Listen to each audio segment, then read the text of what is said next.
Herkese selamlar. Evet, güzel bir yayında tekrardan buluştuk. Bugün çok değerli bir konuğumuz var. Perçin'le birlikte. Hiç uçak kullanmadan dünyayı gezdi Thor. Doğru değil mi Perçin?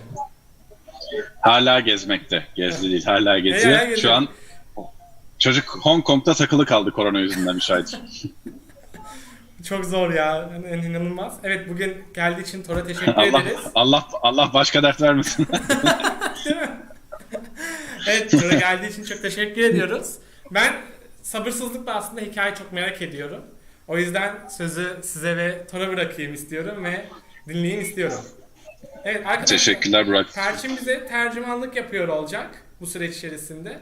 Sorunuz olursa yazabilirsiniz, hiç beklemeyin. Çünkü sorularınız olduğunu çok iyi biliyorum. Yazın, alalım.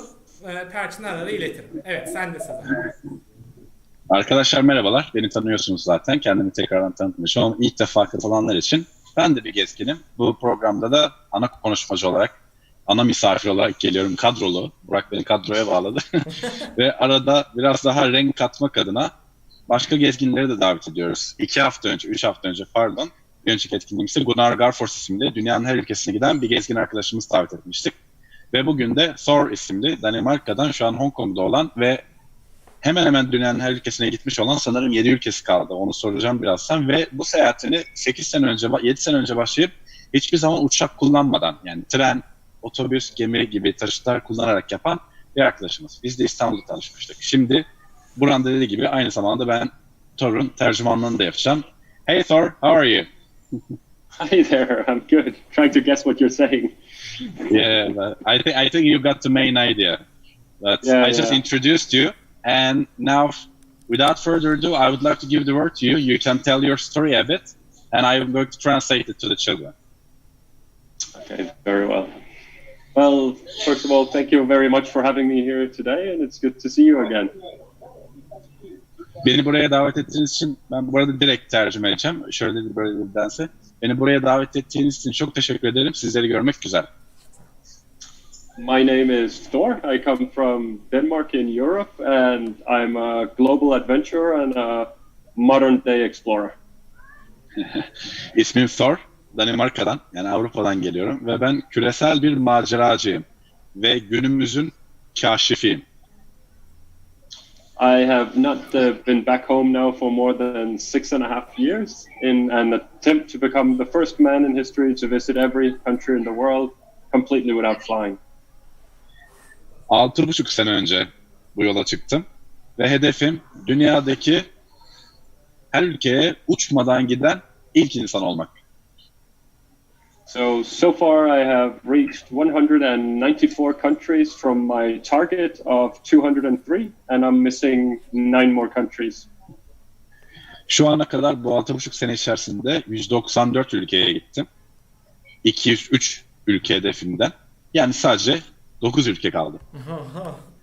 And within this project I try to represent every country as good as I can. I want to show the beauty of countries and the people I meet and profile them in a very nice way.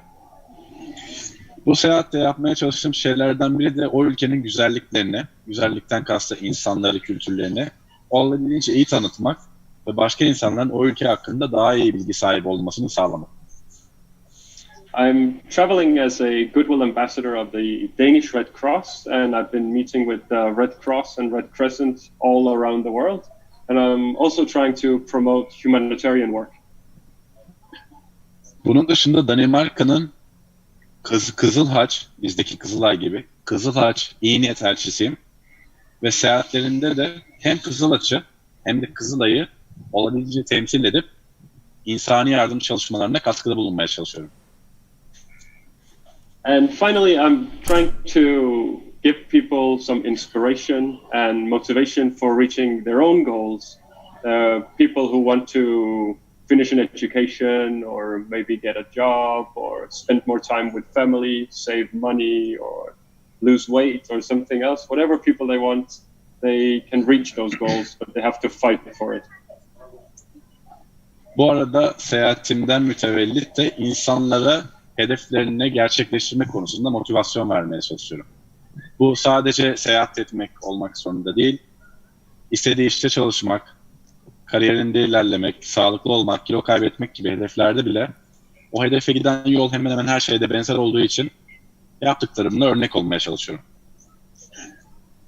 Right. So we named this project Once Upon a Saga, and that's a reference to the part of the world I come from. Once Upon a Time is a reference to a fairy tale, and saga is an old Viking word.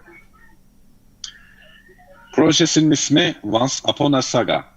Bu da aslında İngilizce'de Once Upon a Time, yani bir varmış bir yokmuş sözünden geliyor. Ama orada time'ın Türkçesi zaman olduğu için ve Viking kültüründe saga aslında zaman anlamına geldiği için Once Upon a Time yerine Once Upon a Saga projesinin ismi. Okay, really good job on the translation there. Thank you very much. Thank you. So, would you like me to say more, or should we round it up? If you want, we can speak a bit more about how did you start traveling? Like, what inspired you as a child, for example, or as a young man? So I've always been intrigued in adventurers, great adventurers, the first to reach the top of Mount Everest, or the first to reach the North Pole, the South Pole, and travel around the globe, go to the moon.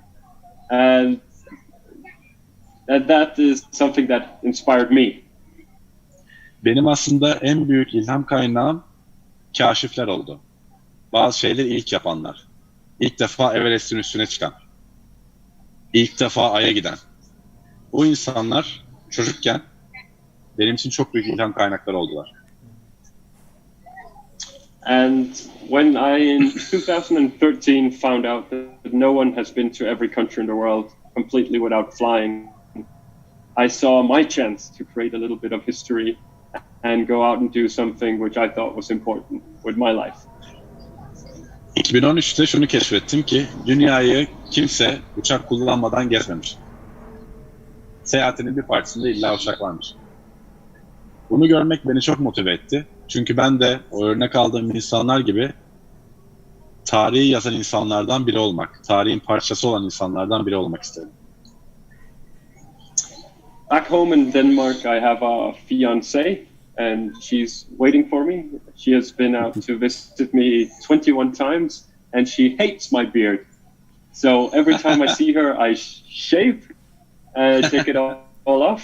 And as you can see, it's been a long time since the last time I saw her. Bu arada nişanlıyım. Ve nişanlım Danimarka'da yaşıyor. Beni bu 6,5 sene içerisinde 21 kere farklı yerlerde ziyaret etti. Ve nişanlım sakalımdan nefret ediyor. O yüzden nişanlımla görüşmeden hemen önce sakalımı kesiyorum. Şu anda sakalımdan anlayacağınız gibi uzun süredir nişanlımı görmedim. So now I've been traveling to almost every country in the world. I'm only missing 9 countries, and they are all in the Pacific region. And Şu ana kadar dediğim gibi sadece Go ahead. Şu ana kadar sadece 9 ülke kaldı ve bu 9 ülkenin hepsi Pasifik bölgesinde. Can you also tell their names, Thor, for the children as a reference? Sure. So the remaining 9 countries are Palau, Tuvalu, Vanuatu, Samoa, Tonga. Mm-hmm. Yes. Do you need to that's translate, fine. or these are the same? Well, okay. I mean, I will not, the names of the countries are more or less the same, so just say all of them and. Okay. Then there's New Zealand, Australia, Sri Lanka, and Maldives. Bu kalan 9 ülkede Yeni Zelanda, Avustralya, Sri Lanka, Maldivler ve ondan önce saydığı 5 ada. Onların zaten Türkçesi de aynı olduğu için tekrar çevirmiyorum. So I've been to every country in Africa, I've been to every country in Europe, I've been to every country in North and South America, and almost every country in Asia. Afrika'daki her ülkeye gittim. Avrupa'daki her ülkeye gittim. Amerika'daki her ülkeye gittim. Asya'daki her ülkeye gittim. Sadece Avustralya kıtası ve Pasifik adaları kaldı. And I've been meeting with people all around the world, and the way I see the world is people are just people. All around the world, people, they care about family and food and music and education and work and simple, everyday, normal stuff that we care about in our own countries. Seyahatimde en büyük fark ettiğim şeylerden biri, en önemli şeylerden biri şu oldu. Her yerde insanların aynı olması aslında, özünde aynı olması. Herkesin aileye önem vermesi, herkesin yemeğe önem vermesi, herkesin mutlu olmaya önem vermesi, hedeflerinin benzer olması. Nereye gitsem insanlar aslında o kapsamda aynılardı. Yani insan benim için insanın insan olduğunu gördüm. So I have now traveled more than 300,000 kilometers. So it's not quite all the way to the moon, but it's getting close, the distance between Earth and moon. And I'm among the 300 most traveled people on the planet. Şu ana kadar toplam seyahat ettiğim yolu hesaplarsak 300.000 kilometre ortalama oldu. Bu da neredeyse, tam olarak olmasa da neredeyse Dünya ile Ay arasındaki mesafe. Yani neredeyse Ay'a kadar gittim. Ve dünyada en çok gezen 300 insan arasındayım. For the last 133 days, I've been staying with a family here in Hong Kong. They were expecting to have me for 4 days, but now they've had me for more than 4 months.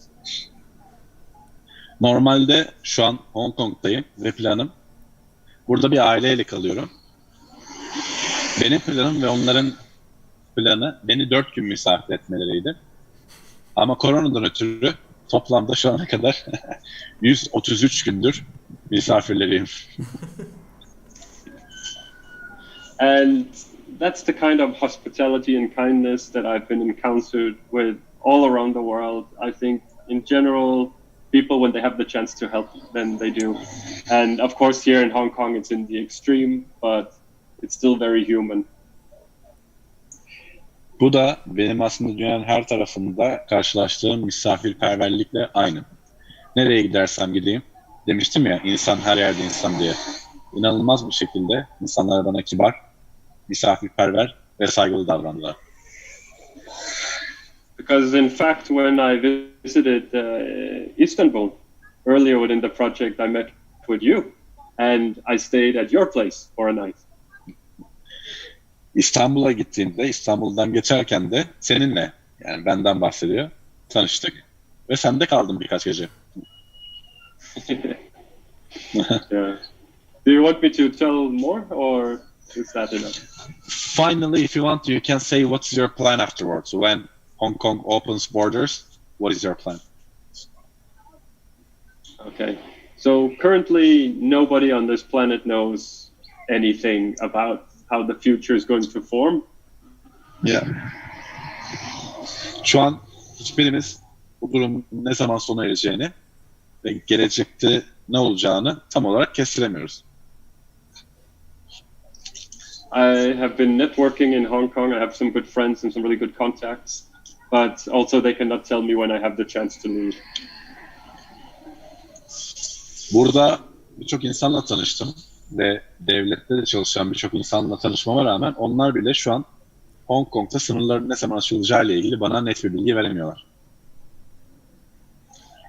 However, at some point, I think that COVID-19 will release me. And then the question is in which order the countries will open. If they all open at the same time, it's optimal to go to Palau. But if New Zealand opens before Palau, then I will go to New Zealand first. Yani umuyorum ki Hong Kong ve korona beni bir gün bırakacak. Serbest bırakacak. Öyle olduğunda da bir sonraki soru şu olacak. Gitmeyi planladığım 9 ülke sınırlarını ne zaman açacak? Eğer hepsi aynı anda açacaksa ilk gideceğim ülke Palau Adası olacak. Ama örnek veriyorum, Yeni Zelanda Palau'dan önce açılırsa o zaman ilk Yeni Zelanda'ya gideceğim buradan sonra. And because I'm not flying, things are taking a lot more time. And even though I only have 9 more countries, it's estimated that it will take a minimum of 10 more months from the point when I can start traveling again.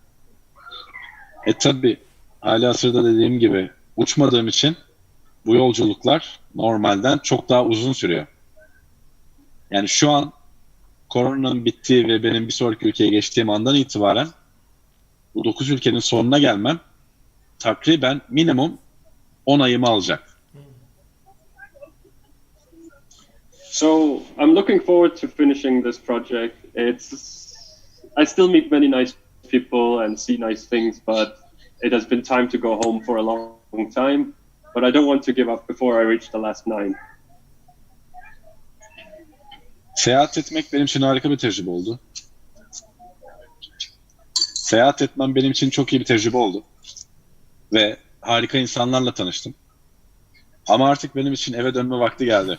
Hatta uzun süre oldu eve dönmem vakti geleli. Fakat bu son 9 ülkeyi bitirmeden de dönmeyeceğim. Peki araçla nasıl dönecekmiş Thor? Ben onu merak ettim. Hong Danimarka'ya kadar. Hong Kong'dan Danimarka'ya dönmeyecek. İşte son durağı neyse Gezdikleri- örnek veriyorum. Yeni Zelanda, Avustralya vesaire. Gezdikten sonraki süreçte.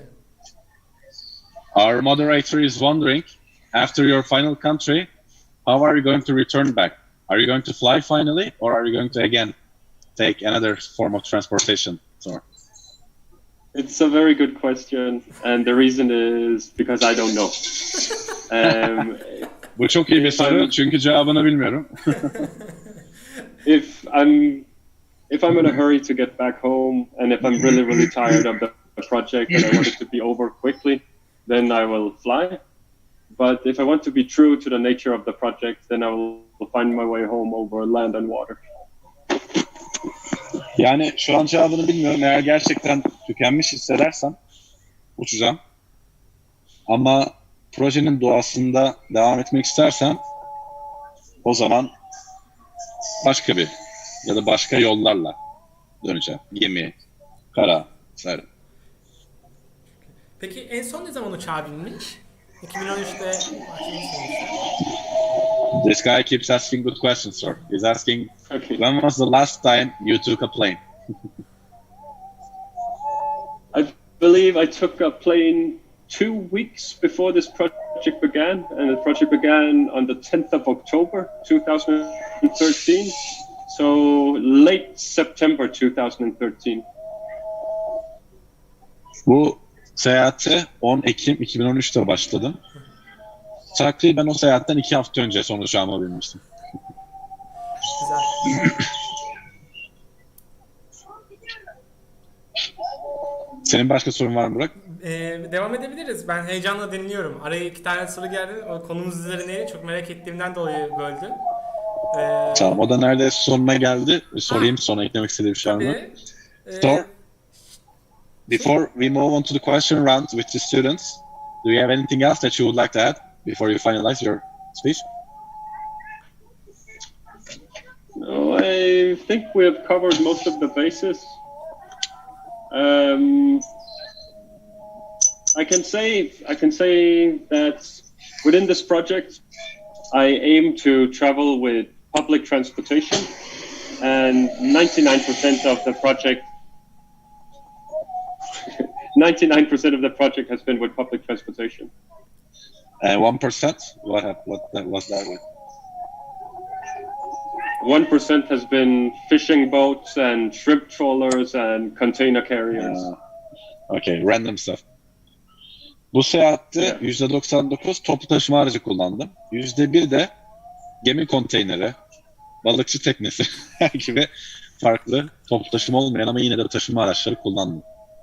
Ona eklemek istedim. O çok iyi.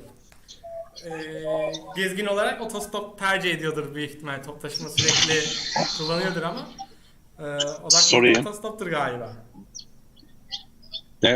Some of the students are asking, Thor, how often did you hitchhike? Well, hitchhiking has not been a part of this project,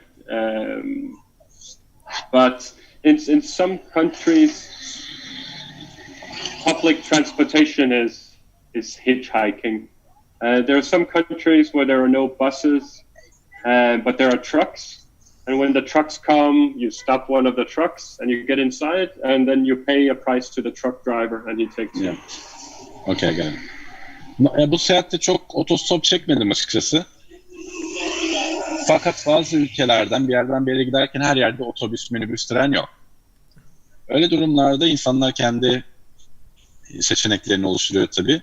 Orada da şöyle işte kamyonun geçtiği yerler oluyor. Orada tabii hep insanlar geçtiği ve o kamyonları kullanabildiği için o kamyonları otostop çekiyorsun ama onlara bir ücret veriyorsun. Yani korsan otobüs gibi düşünün. Durduruyorsun, öyle belli durma yerleri var. Belli bir para veriyorsun ve o seni bir yerden bir yere götürüyor. Yani paralı otostop gibi. Soru var. Yolculuklarını yaparken sponsorunu nasıl buluyor? Kendisi mi finanse ediyor? Okay. One of the students are asking, how did you finance yourself so far?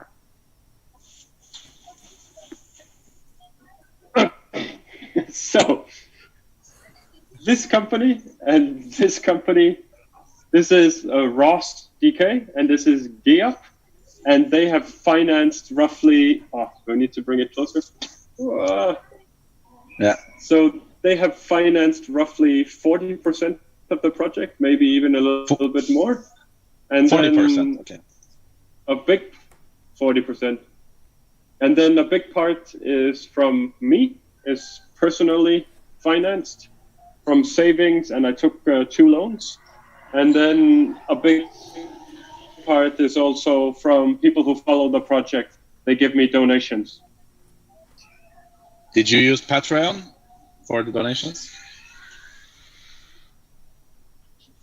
Yes. So Okay. Patreon is one way, and then there is PayPal, and there is also a Danish pay service. Okay. 3 farklı fonlama modeli kullandım. Birincisi o omzunda gösterdiği 2 marka tarafından sponsorluk almış. Bu onun 6,5 senelik seyahatinin Selam olsun. You should show like this. You should show like this. Wow. %40'ı bu firmalardan. Evet. Bir kısmı kendini finanse etmiş. Daha önceden biriktirdiği para, konuşmalar yapıyor, bazen oradan para kazanıyor. Bir kısmı 4 şey var. Bir kısmı borç almış bankadan ve arkadaşlardan belli dönemlerde. Bir kısmı da kitlesel fonlama yapmış Burak. Yani Patreon var, biliyorsun sen onu. Evet, böyle aylık biliyorum. destekleyebiliyorlar. İşte takipçisi de çok olduğu için, ki bence daha çok olması gerekiyor. Yani 10 binlerde ama yani 100 binler olması gerekiyor sonra. Ama oradan destekçiler olmuş. En Thor, ben ona bir soru soracağım. Şu ana kadar ne kadar para harcamıştır takriben soracağım hesaplarıysa. And I have a question to you, Thor. More or less, ballpark, how much do you think you have spent in this 6.5 years since 10th of October 2013 at your travel? About $50,000. Okay. And that makes, let me calculate, so 8,000 per year more or less. My budget is €20,000. No, sorry, my budget is $20 per day. Okay. And it's Yeah, mine too. 2,400 days. Yeah. So, Okay. Yeah. 4,800. yeah, about 50,000. Yeah. Okay. Şu ana kadar 6,5 senede takriben $50,000 harcamış. Yani Türk lirasına tekabül edersek tabii 2013'te dolar 2-3 liraydı, şu an neredeyse 7 lira ama öyle hesaplanmak gerekiyor ama Türk lirasına tekabül çevirirsek şu an 350 bin lira civarı. İyi. Ev alır, ev parası. Ucuza Türk şeyi. Araba. Mercedes CLK. Evet. Bir arkadaşım da sormuş. Neden uçağı kullanmıyor diye. Belki en başında kaçırmıştır zaten. Uçağı kullanmamasının hedefi, bir hayali var. Bir başarı elde etmek istiyor. Dünyada uçak kullanmadan gezen ilk insan olmak istiyor. O yüzden uçak kullanmadan seyahatlerini gerçekleştiriyor. Şu anda gezmediği 9 ülke kalmış. Doğru, yanlışım varsa lütfen düzelt beni. 9 ülke kaldı söyledi. Amerika, Asya, Avrupa, Orta Asya, bu kıtaları gezdi. Sadece gezmedi. Afrika, Avustralya bulunduğu bölgeyi gezmedi. ve Pasifik'teki adalar, evet. Gezmediğini söyledi. buraları da yolculuklarını, seyahatlerini yaparken arabayla yapacağını söyledi. Dönüş yolunu sormuştuk kaçıranlar için. Dönüş yolunda ise eğer ki yorgun ve bitkin hissederse kendisini uçağı kullanacağını söylemişti. Gittiği ülkelerde ortalama ne kadar kalıyormuş? They're asking again ballpark how long do you stay per country, but I don't think you have a regular staying routine. But if you want, you can say like the least amount of time you spent in a country, the most amount, and some more or less like average. Sure. Well, the minimum requirement before I can say I was in a country is 24 hours. And on average, I've spent between 12 and 13 days per country. But some Okay, countries are let me big, some translate countries are small. And yeah. Bir ülkede kaldım demem için belli kurallarım var. Onlardan biri en az 24 saat geçirmiş olmam o ülkede. Yani ülkeden geçince kaldım demiyorum. Ortalama bir ülkede aslında böyle 2 hafta gibi kalıyorum. Ama değişiyor. Bazı ülkeler daha büyük, bazıları daha küçük. So some countries are big, some countries are small. Some countries I get stuck in because I'm waiting to get a visa so I can go to the next country, or I'm waiting for a ship so I can go to an island. So these are things that play a big role in when I can go to a country and how long time I'm spending in a country. Ama ortalamanın dışında tabii olağanüstü durumlar oluyor. Bazı ülkelerin vize süreçleri çok uzun sürüyor. Gemiye bineceksem o geminin gelmesi, limandan kalkmasını bekleyebiliyorum. Değişebiliyor rüzgara vesaireye göre. O yüzden tüm bu parametreler doğrultusunda bir ülkede ne kadar kalacağım belli oluyor. Ama ortalama 2 hafta gibi düşünün ve 24 saatten az kaldıysam o ülkede kalmış olarak saymıyorum kendimi.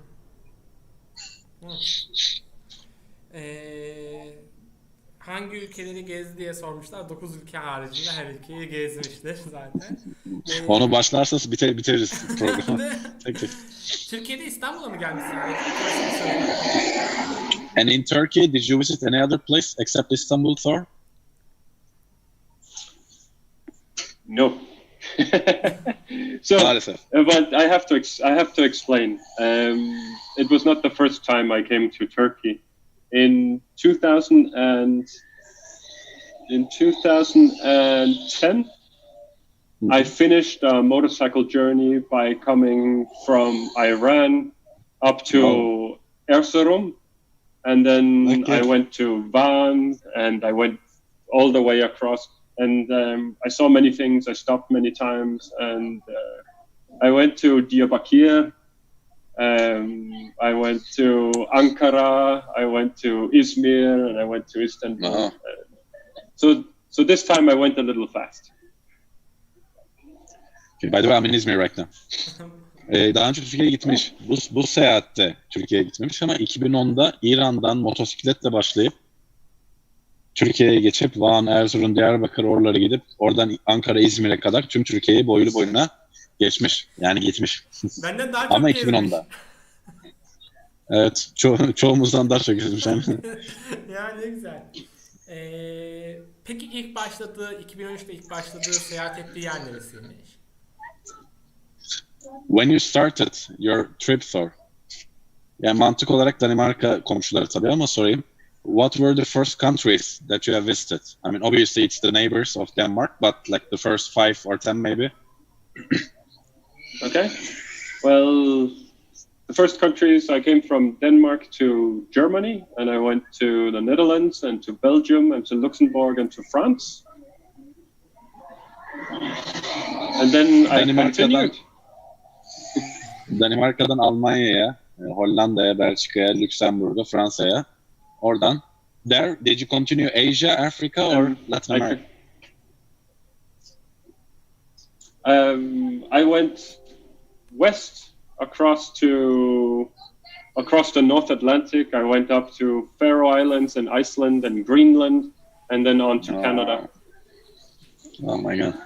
Oradan da Kuzey Atlantik'e gidip Faroe Adaları da Greenland'ın altındadır. İzlanda. Oralara gittikten sonra oradan Kanada'ya gemiyle gitmiş. Güzel. 2013 şu an kaç yaşında Thor? Ayıp. yaşında gezmeye Böyle başladın? sorular sorma. Soru Thor, var. they're asking, the kids are asking, how old are you? I'm 41 years old, and I was 34 years old when I left Denmark. Şu an 41 yaşında. Seyahatine de 34 yaşında başlamış. Kısa bir süre içerisinde aslında, yani çok şey değil, çok uzun bir süreç değil yani bu süreçte. Bir de arabayla gezmek. İyi tabii canım. Arabayla gezmiyor bu arada. Otobüs, tren, gemi. Seyahat araçla, normal araçla, karayolu taşıtlarıyla gezmek. Uçak kullanmıyor. Evet. Peki sana soracağım Perçin. Uçakla gidiyorsun ya seyahatlerinde. Araçla gezmek mi daha çok gezdiriyor insanı, yoksa uçakla gezdiğin zaman? Şey oldu, uçakla geziyorsun ya, Allah belanı versin. Gör. They're asking me a question. If you want, you can also answer that. First, I'll tell them. They're basically asking, because I fly as well, like, what is the difference? How do you think the difference is between like experiencing a place when you use a plane, blah blah. Benim için ben de olabildiğince uçaklardan aslında böyle çok şey almıyorum, haz almıyorum. Yani korkmuyorum ama böyle bayılmıyorum da bir türbülansa girmeye vesaire. Bir de çok gezecek bir yer yok. O yüzden böyle çok ekstrem olmadıkça gitmiyorum. Biraz daha pratik gezdiğim için ben tabii kolay oluyor. Ama benim için en zevkli ulaşım aracı gemi ve tren. Gemide çünkü her yere yürüyebiliyorsun. Trende de öyle, yemek vagonuna gidiyorsun vesaire. Dışarıdaki manzarayı görüyorsun. Benim en çok tercih ettiğim, yani trenle 50 saat gezebilirim. Gemiyle de aynı şekilde. Uçak sadece biraz daha pratik. So I basically told them that I prefer trains and ships as well. Plane is just more practical, but if I want to truly experience the journey as well, I use those. Do you have an opinion, or do you want to share anything on this as well? Well, yes. So if you're traveling from Turkey to Thailand without flying, then that can easily take 2 weeks. And if you only have 2 weeks holiday, then the holiday is over when you get to Thailand. So it's a lot more practical to go by airplane. But you see a lot more. The slower you travel, the more you see. So if you want to see everything, then you should walk. And a little bit faster is bicycle, and a little bit faster is motorcycle, and then you have your car, and then you have so and so. Yeah. Örnek veriyorum. Tayland'a gideceksiniz ve uçakla gitmeyeceksiniz. En iyi durumda 2 hafta sürer. Tatilinizin 2 hafta olduğunu düşünün. Bir firmada çalışıyorsunuz. Gittiğinizde tatiliniz bitiyor. O yüzden tabii uçak daha pratik. Eğer her şeyi deneyimlemek istiyorsanız, her şeyi görmek istiyorsanız yürüyün. Ama biraz daha hızlanmak istiyorsanız bisiklete binin. Biraz daha hızlanmak istiyorsanız araba, otobüs. Biraz daha hızlanmak istiyorsanız mesela böyle en hızlısını yapmak istiyorsanız uçağa binin. O sizin ne kadar vaktiniz olduğu, ne kadar deneyimlemek istediğiniz ve ne kadar pratik seyahat etmek istediğinizin aslında toplamı, yapmanız gereken seçim. Soru söyleyeyim mi? Var soru yine. Olur. Kaç soru var şu an? 2 soru daha soralım, bitirelim. Tamam, o 2 soruyu. We have 2 more questions, Thor, and then we're going to wrap up. Alright. Bir şehri gezmeye başladığında günün nasıl planlı? They're asking, say you went somewhere that you haven't been before, and how do you plan your day? Well, it depends a lot on who I meet and where I am. The next, let's say the next country is Palau, and let's say I arrive on a Monday, and then the ship leaves, and the next ship is coming after 2 weeks. Then I will have plenty of time to explore, and I will be meeting with the Red Cross, and maybe the Red Cross has some ideas what I should be doing in Palau. Örnek veriyorum. Bir sonraki seyahatim buradan işte olursa Palau'ya olacak. Palau ufak bir adam. Ve gemi beni bıraktı oraya ve bir sonraki gemi 2 hafta sonra. 2 hafta Palau için çok fazla. Gayet yeterli. Genelde ilk yaptığım şey oradaki Kızıl Haç ya da ülkesine göre Kızılay'a gidip oradaki arkadaşlarımla, tanıştıklarımla onlardan tavsiyeler almak. Orada neler yapabilirim vesaire. Yes, sir. Right. So if I only have a few days in a country, then it can become very administrative. I try to eat some local food and meet some local people, but I manage social media and blogging. I need to organize getting on board ships or trains or buses. I need to get my tickets. I need to get my visas and meeting with the Red Cross and finding a way to promote the Red Cross. So it can get very administrative. Tabii sadece gezmiyorum anlattığım gibi. Yani bir sonraki ülkenin vizesi varsa o vizenin ayarlamaları, başvurmaları, gemiyle gideceksem onu ayarlamak, trenle gideceksem onu ayarlamak, o biletler, organizasyonlar, Kızıl Haç temsili işleri için Kızıl Haç'ı orada en iyi nasıl temsil edilmişlerle ilgili planlar. Yani bir sürü aslında orada yaptığım idari işler de var. O yüzden bir yerde birkaç gün kalıyorsam vaktimin çoğu aslında o idari işlerime ve kendi sosyal medya vesaire işlerime gidiyor. Ama onun dışında kalan vaktimde olabildiğince lokal yemekleri tatmaya, oralı insanlarla tanışmaya ve oranın güzel lokal yerlerini görmeye ayırmaya çalışıyorum. Çok iyi. Turlar kaç saat sürüyor diye söylemiş. Zaten açıklamıştı bunu. En az 24 saat kalıyor ve programının süresine göre değişkenlik gösteriyor. Son olarak Aynen. gitmiş olduğu ülkeler arasında kendini güvende hissetmediği yer olmuş mu? There is a good question, Thor. Well, they asked, have you ever felt unsafe in any country or any particular place? So I'll ask you like that as well. Yeah, definitely.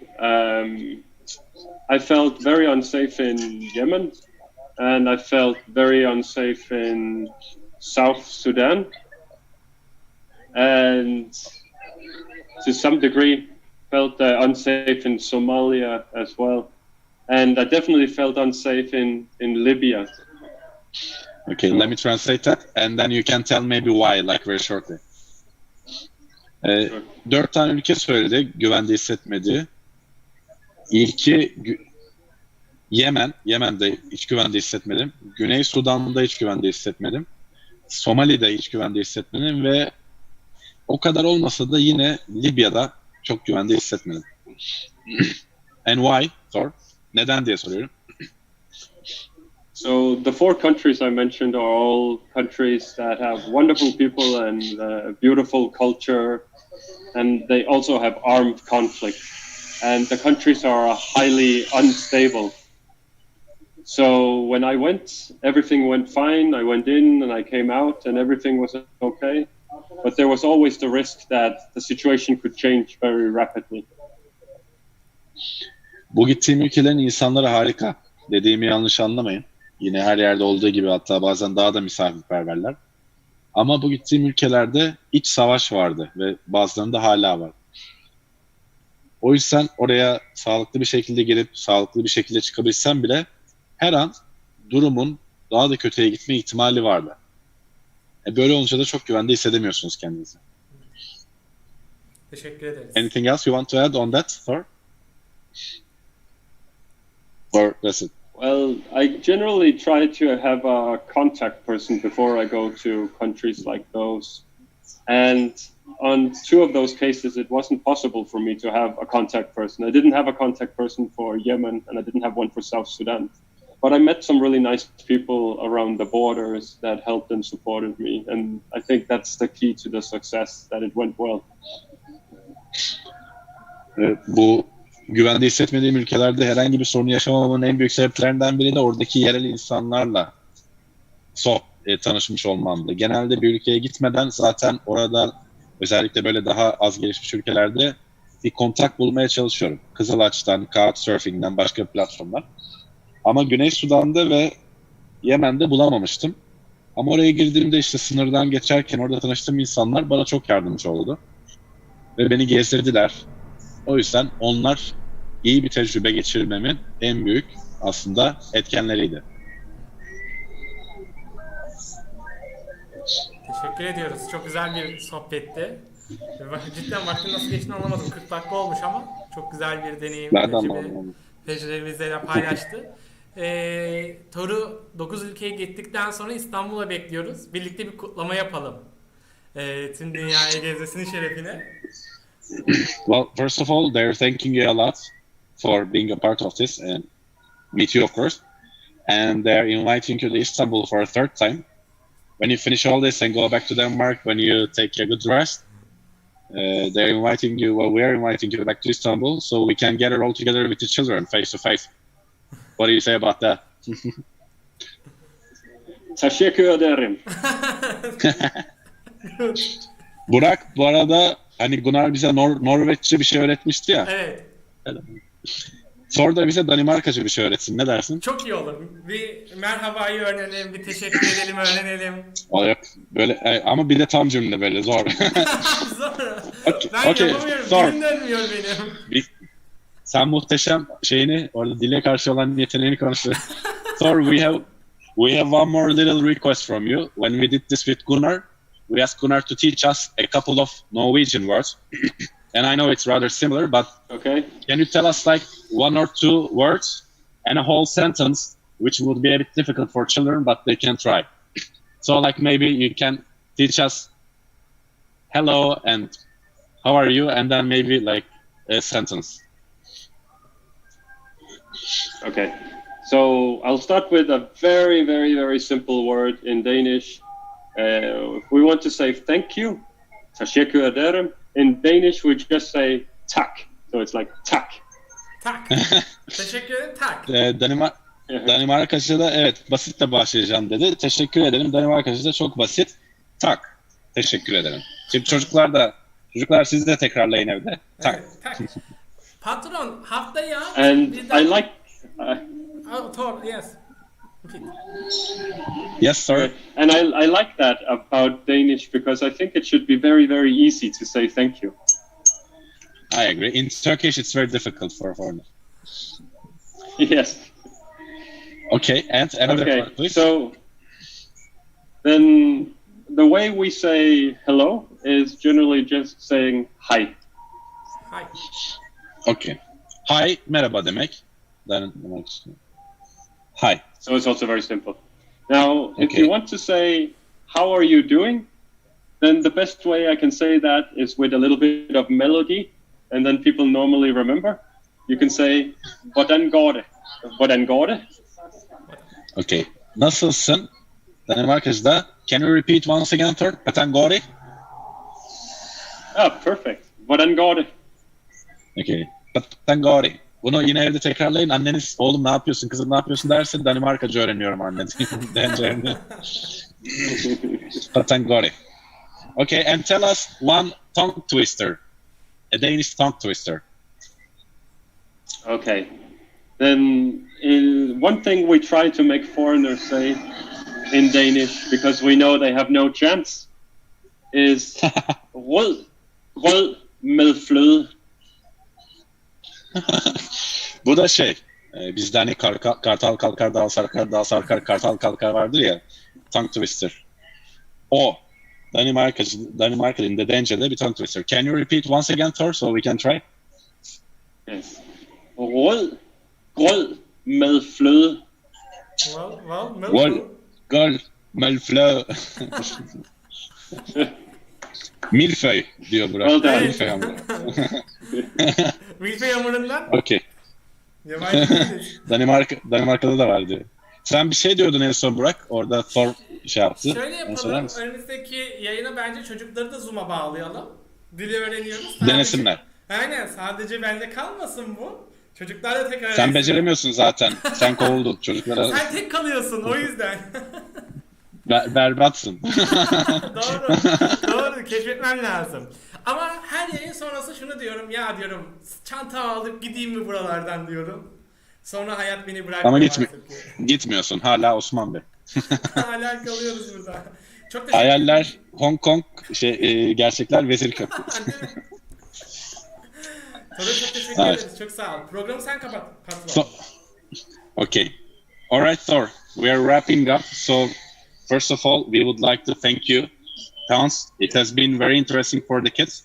And I'm going to send you the YouTube link so you can also see the comments. I mean, it's a little in Turkish, but if you want, you can use Translate. So thank you for spending your time. And it has been a lot of fun.